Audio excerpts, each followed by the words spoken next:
The year was 64 AD, and the flames that devoured Rome cast dancing shadows across the face of a young man standing on his palace balcony.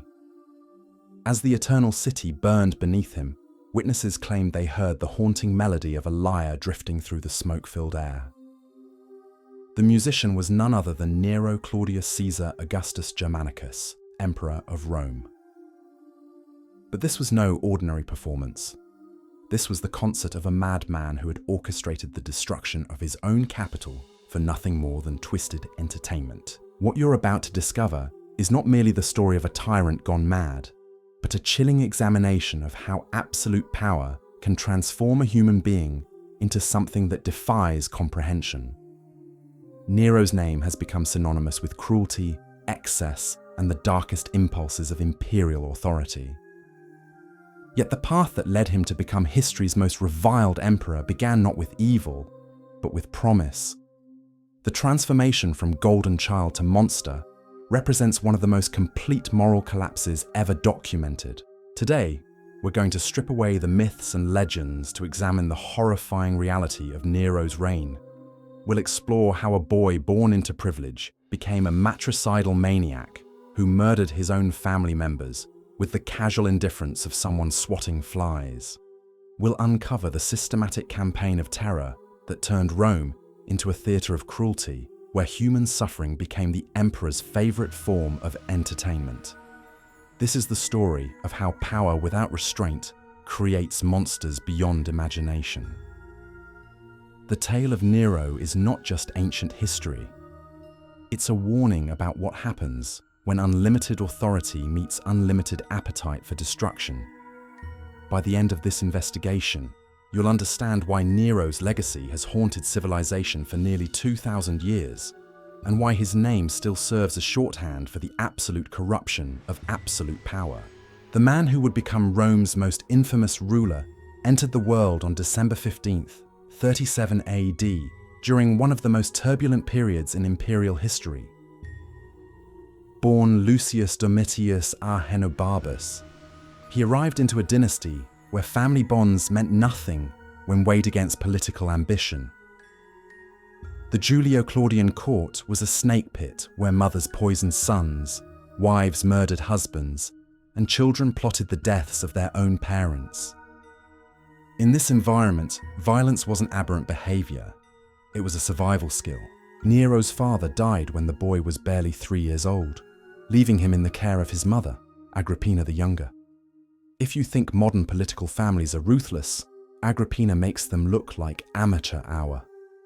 She was the sister of Emperor Caligula, daughter of the beloved General Germanicus, and a woman whose hunger for power knew absolutely no boundaries. Exiled by her own brother for alleged adultery and conspiracy, she clawed her way back to prominence through a combination of sexual manipulation, political cunning, and strategic murder. The young Nero grew up watching his mother operate like a master assassin disguised as a Roman matron. He observed her seduce Emperor Claudius and become his fourth wife in 49 AD. He witnessed her systematically eliminate rivals and consolidate power through methods that would make modern dictators take notes. In this toxic environment, the boy who should have been learning philosophy and virtue was instead receiving a masterclass in assassination and betrayal. Under Agrippina's careful guidance, Nero's education was crafted not to produce a moral leader, but to serve her personal ambitions. She appointed the philosopher Seneca as his tutor, not from concern for his character development, but because Seneca owed his recall from exile to her influence. The irony was staggering. One of Rome's greatest moral philosophers was tasked with educating a future monster, though neither yet understood what the boy would become. The path to imperial power required eliminating competition, and Agrippina approached this challenge with the methodical precision of a professional killer. Britannicus, Claudius's biological son, represented the primary obstacle to Nero's succession. The boy had a stronger claim to the throne and the potential to rally opposition. So Agrippina began her campaign of manipulation, convincing the aging Claudius to adopt Nero in 50 AD. The emperor already showing signs of mental decline and possibly the effects of gradual poisoning, proved remarkably malleable in Agrippina's hands. By 51 AD, Nero had been granted the title of Princeps Juventutis and was being groomed as the next emperor. The transformation from obscure nephew to heir apparent had taken just 2 years, accomplished through a combination of sexual manipulation, political maneuvering, and quite possibly systematic murder. The final act of this deadly drama unfolded in 54 AD, when Emperor Claudius died suddenly at a dinner party. The official cause was listed as indigestion from eating poisonous mushrooms, but contemporary historians suspected murder. The prime suspect was Agrippina herself, who allegedly employed Locusta, a professional poisoner, to eliminate her husband before he could reconsider the succession arrangements. With Claudius conveniently dead and Britannicus sidelined, 16-year-old Nero ascended to the throne as the youngest Roman emperor in history. The Senate, presented with a fait accompli, had little choice but to accept the new ruler. But they weren't dealing with an innocent teenager. They were confronting a young man who had been systematically trained in deception and murder by one of history's most ruthless political operators. The early signs of Nero's reign appeared surprisingly promising. Guided by Seneca and the Praetorian prefect Burrus, the young emperor seemed to embrace responsible leadership.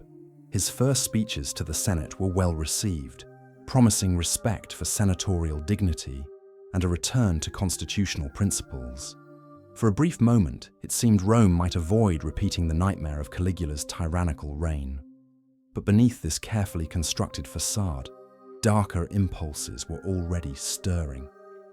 Nero's relationship with his mother, initially cooperative, began deteriorating as he chafed under her attempts to control him. Agrippina hadn't orchestrated Claudius's death and engineered her son's rise merely to become a background figure. She expected to rule through him, to be the real power behind the imperial throne. This expectation would prove to be her most fatal miscalculation. The honeymoon period lasted barely a year before blood began staining the imperial purple. The first target was Britannicus, Claudius's biological son, and the only remaining threat to Nero's legitimacy. Though only 14 years old, the boy represented everything Nero feared. He was a rival with a stronger hereditary claim, a potential rallying point for opposition, and a constant reminder that Nero was merely an adoptive heir rather than a blood descendant of the divine Julius Caesar. The assassination of Britannicus in 55 AD marked Nero's transition from puppet emperor to active participant in the murderous games of imperial politics. The killing was carefully planned and executed with a sophistication that belied the perpetrator's youth. At a dinner party in the imperial palace, Britannicus was served wine that had been pre-tasted for poison, as was customary for members of the royal family. When the boy complained the wine was too hot, cold water was added to cool it. Water that had been laced with a deadly toxin prepared by the same Locusta who had allegedly killed Claudius. The poison acted with swift brutality. Britannicus collapsed at the dining table, his body convulsing as the toxin attacked his nervous system. The other dinner guests watched in horror as the young prince died before their eyes, foaming at the mouth and gasping desperately for breath. Nero's response revealed the callous indifference that would become his trademark. He calmly ordered the dinner to continue, dismissing his stepbrother's agonizing death as merely an epileptic seizure. But everyone present understood they had witnessed cold-blooded murder. They also realized that a new and terrible chapter in Roman history was beginning to unfold. The killing of Britannicus served multiple purposes beyond simple elimination of a rival. It was Nero's declaration of independence from his mother's control, and his first public demonstration that he would kill family members who opposed him. The message resonated throughout the imperial court with crystal clarity. No one, regardless of their relationship to the emperor or their loyalty to his regime, was safe if they threatened his power or displeased him in any way. This brazen act of fratricide marked the point of no return in Nero's psychological development. The ease with which he ordered his stepbrother's death, the complete lack of remorse he displayed afterward, and the evident satisfaction he derived from exercising ultimate power over life and death, all pointed to a fundamental corruption of his character that would only deepen with time. The boy who had been born into privilege and raised in luxury discovered that the greatest luxury of all was the ability to kill without consequence. Roman society, already accustomed to political violence and imperial murders, nonetheless recoiled from the brazen assassination of a child at the imperial dining table. The senators who had hoped for constitutional government under their young emperor began understanding they were dealing with something far more sinister than they had imagined. The precedent had been established with Britannicus's blood. Nero would murder family members, children, anyone who stood in his way or failed to meet his expectations. The poison that killed his stepbrother was more than just a chemical compound. It represented the corruption already eating away at the emperor's soul. Each act of violence would make the next one easier. Each murder would lower the threshold for the killing that followed. In the aftermath of Britannicus's death, the imperial court transformed into a place of whispered conversations and fearful glances. Courtiers never knew who might be next on the emperor's list, and everyone understood that proximity to power now carried potentially fatal risks. The young man who had begun his reign with promises of clemency and constitutional respect had revealed his true nature. That nature was fundamentally predatory. Agrippina the Younger had spent her entire life navigating the treacherous waters of imperial politics, but she had never faced an opponent quite like her own son.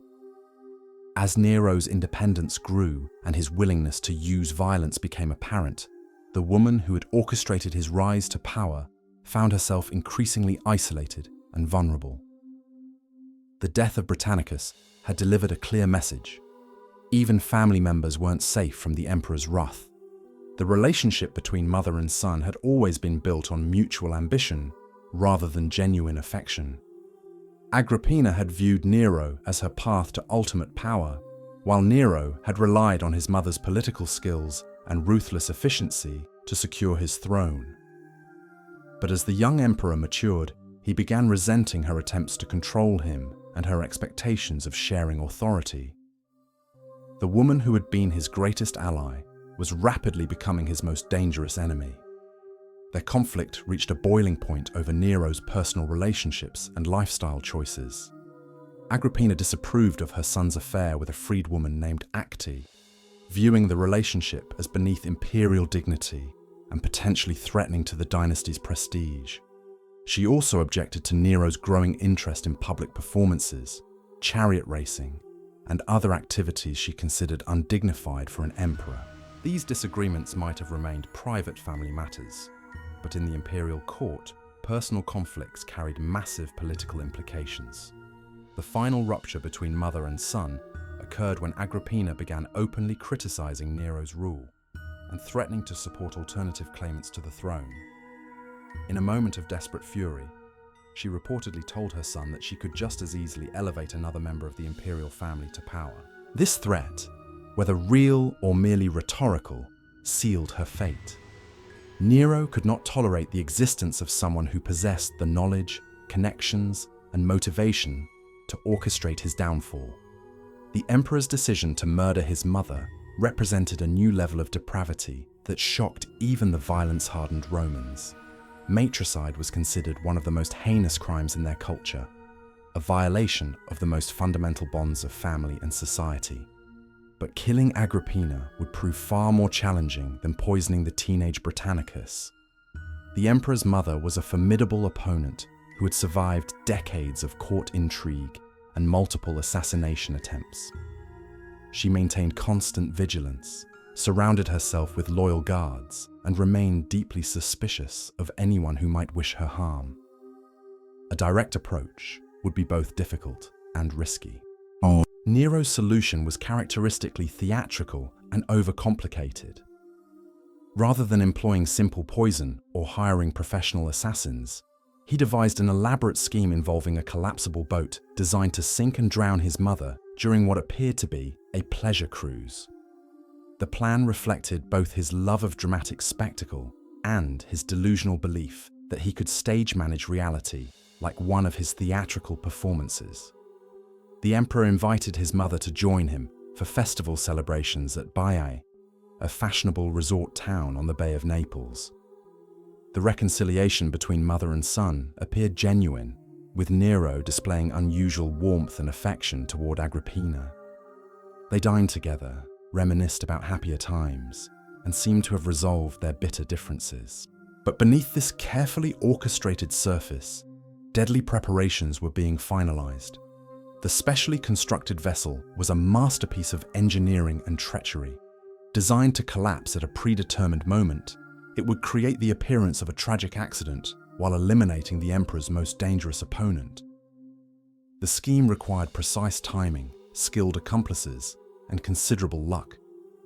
Nero was confident that his theatrical instincts and meticulous preparation would ensure success where conventional methods might fail. The assassination attempt in 59 AD became one of the most notorious examples of Nero's twisted creativity and fundamental incompetence.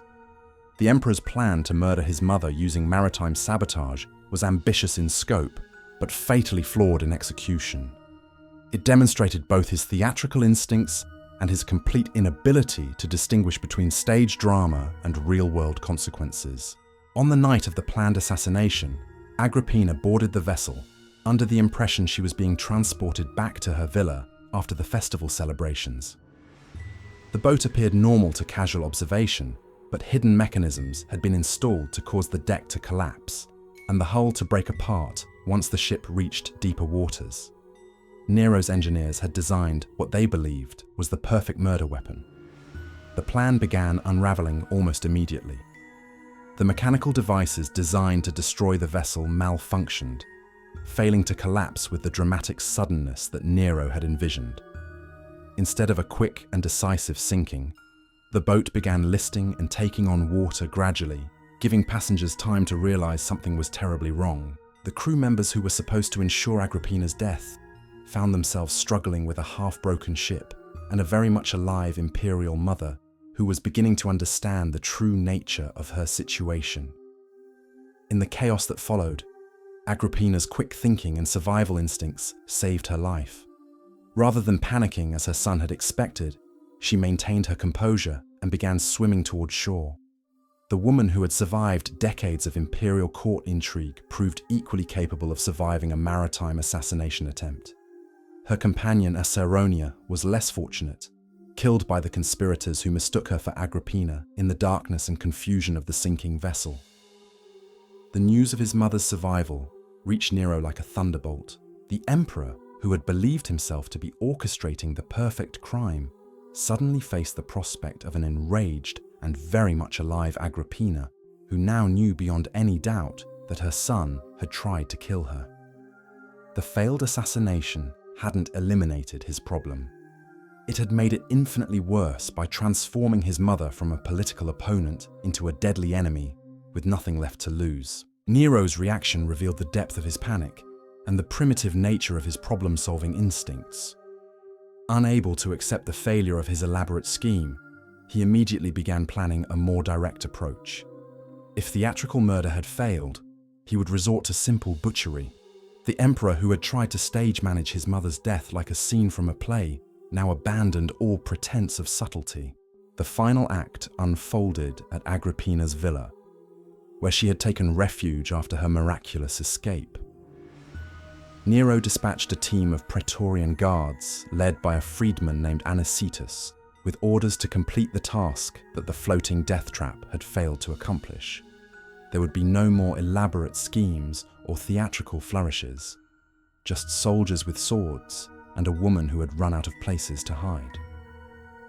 When the assassins arrived, Agrippina knew immediately why they had come. The woman who had orchestrated the deaths of emperors and countless rivals faced her own executioners with courage that impressed even her killers. According to historical accounts, she bared her womb to the soldiers and told them to strike there first. since it had carried the monster who now sought her death. Her final words were a mixture of defiance and tragic recognition of what her son had become. The murder of Agrippina was more than just another imperial assassination. It was matricide that shocked even the violence-hardened Roman public. The emperor who had killed his own mother had crossed a line that even his most depraved predecessors had respected. The act was so fundamentally unnatural that it seemed to place Nero outside the boundaries of human civilization, transforming him from a tyrant into something approaching a beast. The aftermath of Agrippina's death revealed the full extent of Nero's psychological corruption. Rather than showing remorse or attempting to justify his actions, the emperor appeared to experience a sense of liberation and triumph. He had eliminated the last person who could effectively challenge his authority, and he had done so in a manner that demonstrated his absolute power over life and death. The student of philosophy had become a matricidal monster, and he seemed to revel in his transformation. With his mother's blood on his hands and no effective opposition remaining, Nero's reign entered its most decadent and destructive phase. The young emperor, who had once been constrained by advisors and family members, now found himself free to indulge his every whim and appetite. The result was a spectacular display of imperial excess that would have been comical if it were not so destructive to the Roman Empire and its people. Nero's transformation into a theatrical tyrant represented the complete corruption of absolute power and the total abandonment of imperial responsibility. The emperor's obsession with public performance became the defining characteristic of his later reign. Nero genuinely believed himself to be a talented artist, singer, and charioteer, and he demanded that his subjects share this delusion. He began performing publicly in theatres and circuses, forcing the Roman elite to attend his shows and applaud his mediocre performances. Senators and patricians, who had once wielded real power, found themselves reduced to the status of a captive audience, required to praise their emperor's artistic endeavors or face potential execution. These public performances were more than mere vanity projects. They were expressions of Nero's fundamental misunderstanding of imperial authority and Roman values. Traditional Roman culture valued duty, discipline, and dignity above all else. Emperors were expected to be military leaders, administrators, and guardians of Roman traditions. By contrast, Nero's priorities were entirely self-serving and theatrical. He wanted to be admired, applauded, and celebrated as an artist rather than respected as a leader. The emperor's personal life became equally scandalous and destructive. His marriage to Octavia, Claudius's daughter, had been a political arrangement designed to strengthen his claim to the throne. But Nero found his wife boring and began pursuing other relationships with increasing boldness. His affair with Poppaea Sabina, the wife of his friend Otho, became public knowledge and a source of considerable scandal. The emperor, who should have been setting an example of Roman virtue, was instead flaunting his adultery and moral corruption. The relationship with Poppaea would prove to be another catalyst for violence and tragedy. Nero's infatuation with his mistress led him to divorce Octavia and marry Poppaea in 62 AD, but not before orchestrating his first wife's death on trumped-up charges of adultery. The execution of Octavia, who was popular with the Roman people, further damaged Nero's reputation and demonstrated his willingness to kill even innocent family members to satisfy his personal desires. But even marriage to his beloved Poppaea could not satisfy Nero's appetites or moderate his violent tendencies. In 65 AD, during Poppaea's second pregnancy, the emperor allegedly kicked her to death during a fit of rage. The specific circumstances of her death remain disputed by historians, but contemporary accounts describe a violent argument that ended with Nero striking his pregnant wife with such force that she died from her injuries. The emperor, who had once claimed to love Poppaea, had murdered her and their unborn child in a moment of uncontrolled fury. The death of Poppaea marked another milestone in Nero's descent into complete moral chaos. The emperor, who had killed his stepbrother, his mother, and his first wife had now added his second wife and unborn child to his growing list of victims. Each murder seemed to make the next one easier, and each act of violence further eroded whatever remained of his humanity. The pattern was becoming clear. Anyone who came into close contact with Nero risked death, regardless of their relationship to him or their loyalty to his regime. The emperor's behavior became increasingly erratic and unpredictable as his reign progressed. He would order executions on a whim, confiscate property to fund his extravagant lifestyle, and force prominent Romans to participate in his theatrical performances or face severe consequences. The imperial court became a surreal combination of theatre and terror, where courtiers never knew whether they would be asked to applaud a song or witness an execution. Nero's artistic pretensions also extended to architecture and urban planning, but with characteristically destructive results. He began planning a massive palace complex called the Domus Aurea, the Golden House, that would cover vast areas of central Rome. The project required the demolition of existing buildings and the displacement of thousands of residents. But the emperor viewed these inconveniences as merely the price of his artistic vision. The Golden House would become a symbol of Nero's megalomania and his complete disconnection from the needs and wishes of his subjects. The Roman people, who had initially hoped for stability and prosperity under their young emperor, found themselves living under an increasingly unstable and dangerous regime. Nero's theatrical performances, architectural projects, and personal scandals were expensive diversions that drained the imperial treasury and raised taxes. More importantly, they revealed an emperor who was more interested in his own entertainment than in governing effectively or protecting the empire's interests. The stage was being set for the most catastrophic event of Nero's reign, one that would forever cement his reputation as a monster who delighted in destruction. On the night of July 18th, 64 AD, a fire broke out in the shops lining the Circus Maximus, Rome's great chariot racing stadium. What began as a localized blaze quickly spread through the densely packed neighborhoods of the ancient city. Fed by summer winds and the wooden construction of most Roman buildings, the flames devoured everything in their path. For 6 days and 7 nights, the fire raged through Rome, destroying entire districts and leaving hundreds of thousands of people homeless. When the inferno finally burned itself out, 10 of Rome's 14 districts had been damaged or completely destroyed. The Eternal City lay in smoldering ruins, and its traumatized population faced starvation and exposure. The Great Fire of Rome was one of the most devastating disasters in ancient history, but it would be remembered not just for its destruction, but for the rumors and accusations that surrounded it. Almost immediately, whispers began spreading through the traumatized population. Citizens claimed that Emperor Nero had started the fire deliberately, either to clear land for his massive palace project or simply for his own twisted entertainment. The image of Nero fiddling while Rome burned became one of history's most enduring legends, though historians note that the fiddle had not yet been invented, and Nero was actually in Antium, 35 miles from Rome, when the fire began. Whether or not Nero started the fire, his response to the disaster revealed both his administrative capabilities and his fundamental callousness toward human suffering. On the positive side, the emperor did organize relief efforts, opening public buildings and his own gardens to house the homeless. He imported grain from neighboring regions to prevent famine and implemented new building codes requiring wider streets and fire-resistant construction materials. These measures demonstrated that Nero was capable of effective leadership when circumstances demanded it.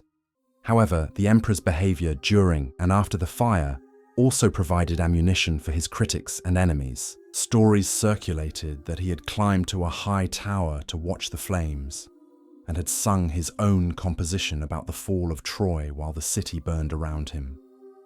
Whether these accounts were true or merely propaganda, they reflected the Roman people's growing belief that their emperor was fundamentally indifferent to their welfare and capable of treating their suffering as entertainment. The fire's aftermath presented Nero with both an opportunity and a problem. The vast, cleared areas in the heart of Rome provided perfect space for his planned Golden House, and the emperor wasted no time in beginning construction of his massive palace complex. The new building would cover over 100 acres and feature elaborate gardens, artificial lakes, and architectural innovations that pushed the boundaries of Roman engineering. But the project also required enormous resources at a time when the city desperately needed funds for reconstruction and relief efforts. To finance his architectural ambitions and the broader rebuilding effort, Nero resorted to increasingly desperate measures. He raised taxes, confiscated property from wealthy Romans, and debased the currency by reducing the silver content of coins. These economic policies further damaged his relationship with the Roman elite and created widespread hardship among the general population. The emperor, who should have been focused on healing his city's wounds, was instead using the disaster as an excuse to pursue his own grandiose projects. The search for scapegoats in the wake of the Great Fire led to one of the most notorious episodes of Nero's reign. The first large-scale persecution of Christians in Roman history began as the emperor looked for someone to blame for the catastrophe. The Christian community in Rome was small but visible, and their refusal to participate in traditional Roman religious practices made them natural targets for suspicion and blame. Nero, whether from genuine belief in their guilt or simply from political opportunism, decided to make the Christians pay for the fire with their lives. The persecution that followed was characterized by a creativity and cruelty that revealed the depths of the emperor's sadistic imagination.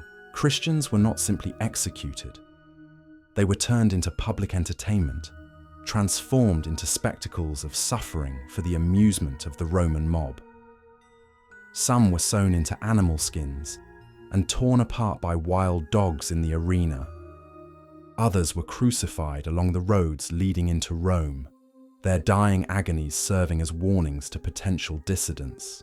Most infamously, some Christians were covered with pitch and burned alive as human torches to illuminate Nero's gardens during evening parties. The emperor, who had allegedly sung while Rome burned, now used burning Christians as decorative lighting for his social gatherings. The spectacle of Christians being burned alive in Nero's gardens became one of the defining images of his reign and helped cement his reputation as a monster beyond redemption. Even Romans who had no sympathy for Christian beliefs were horrified by the gratuitous cruelty of these executions. The persecution revealed not just Nero's capacity for violence, but his complete disconnection from normal human empathy and his willingness to transform suffering into entertainment. The emperor had crossed yet another line, moving from political murder to religious persecution, from killing individuals to orchestrating mass slaughter. But even these horrors would not satisfy Nero's appetite for destruction. The worst was yet to come as opposition to his rule began to crystallize into active resistance, setting the stage for a confrontation that would reveal the true extent of his paranoia and brutality. By 65 AD, Nero's reign had become so oppressive and erratic that even his most loyal supporters began questioning whether the empire could survive under his continued leadership. The emperor's theatrical obsessions, fiscal irresponsibility, and casual brutality had created a climate of fear and uncertainty that extended from the imperial court to the furthest provinces. It was in this atmosphere of growing desperation that a group of senators, knights, and military officers began plotting the most serious assassination attempt of Nero's reign. The conspiracy was named after Gaius Calpurnius Piso, a wealthy and respected senator who had been chosen to replace Nero as emperor. Piso was everything that Nero was not. Dignified, cultured, and committed to traditional Roman values, he had served with distinction in various governmental positions and was widely regarded as a man of integrity and competence. The conspirators believed that his elevation to the throne would restore stability to the empire and end the nightmare of Nero's rule. The plot involved a remarkable cross-section of Roman society, indicating just how widespread opposition to Nero had become. Among the conspirators were senators like Flavius Scaevinus and Afranius Quintianus, knights like Claudius Senecio, and military officers including the tribune Subrius Flavus.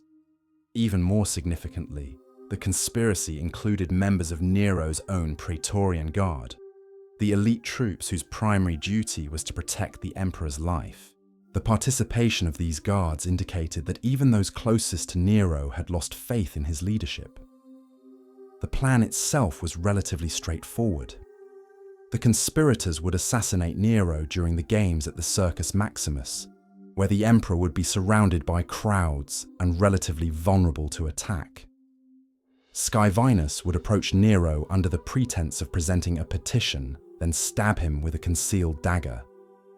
Other conspirators positioned throughout the circus would ensure that the deed was completed and that Piso could be proclaimed emperor before news of Nero's death could spread to his supporters. The conspiracy might have succeeded if not for the participation of a freedwoman named Epicharis, who attempted to recruit additional supporters from among the fleet commanders at Misenum. Her approach to Volusius Proculus, a naval officer, proved to be a fatal mistake. Proculus, either from loyalty to Nero or from fear of the consequences of treason, reported the conspiracy to the emperor. The revelation of the plot set in motion a brutal investigation that would ultimately claim dozens of lives and further demonstrate Nero's capacity for paranoid violence. Nero's response to the discovery of the conspiracy was swift and merciless. The emperor, who had survived primarily through luck and the incompetence of his enemies, now faced the reality that significant portions of the Roman elite wanted him dead. His reaction was to unleash a reign of terror that made his previous cruelties seem restrained by comparison. Arrests began immediately, and the emperor's investigators used torture and intimidation to extract confessions and identify additional conspirators. The trials and executions that followed revealed both the extent of opposition to Nero's rule and the emperor's fundamental paranoia about threats to his power. Many of those executed were probably innocent of any involvement in the conspiracy, but they had made the mistake of criticizing the emperor or expressing sympathy for his opponents. The investigation became a tool for settling personal scores and eliminating potential rivals, expanding far beyond the original plot to encompass anyone who might pose a threat to Nero's continued reign. Among the most tragic victims of the emperor's paranoia was his former tutor, the philosopher Seneca. Despite his role in moderating Nero's early reign and his attempts to instill moral principles in his student, Seneca was implicated in the conspiracy and ordered to commit suicide. The old philosopher, who had spent his life studying virtue and wisdom, was forced to open his veins in a hot bath while dictating his final thoughts to his secretary. His death symbolized the complete triumph of tyranny over reason and the failure of education to prevent moral corruption. The poet Lucan, Seneca's nephew and one of Rome's most talented writers, was also executed for his alleged involvement in the plot.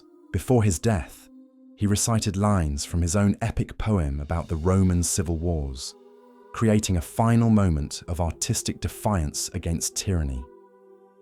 The emperor, who fancied himself an artist, was systematically destroying the real artists and intellectuals of his time, leaving Rome culturally impoverished and morally bankrupt. The suppression of the Pisonian conspiracy marked a turning point in Nero's reign, transforming him from a theatrical tyrant into a paranoid dictator who saw enemies everywhere.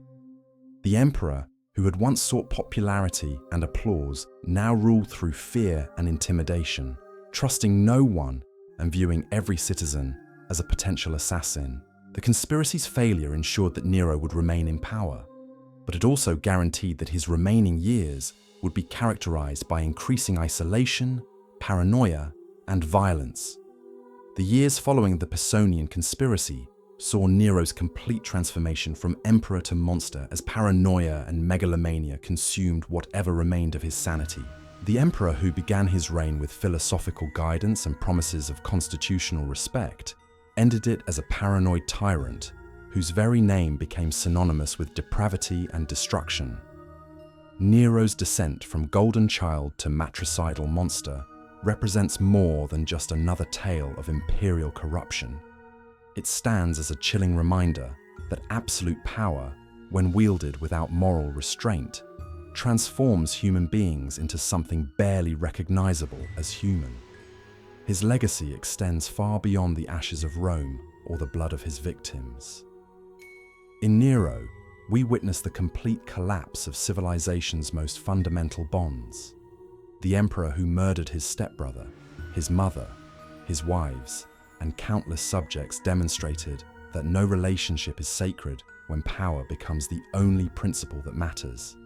His reign of terror revealed how quickly the veneer of civilization can crumble when authority lacks accountability. The lessons of Nero's madness echo through history with disturbing relevance.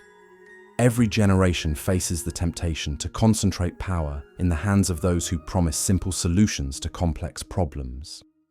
Every society risks creating the conditions that allow monsters to flourish when citizens trade freedom for the illusion of security or entertainment. The man who allegedly sang while Rome burned left us more than historical infamy. He left a warning written in blood and ash about what happens when unlimited power meets unlimited appetite for destruction. The name Nero endures not just as a symbol of tyranny, but as a permanent reminder that the price of freedom is eternal vigilance against those who would transform governance into theatre, law into personal whim, and human suffering into entertainment. In the end, perhaps the most terrifying truth about Nero is not that he was uniquely evil, but that he was uniquely human. The capacity for such monstrous behavior lies dormant in every system that places power above principle, spectacle above substance, and personal gratification above public good. His story serves as both historical record and prophetic warning about what we become when we abandon the moral foundations that separate civilization from chaos.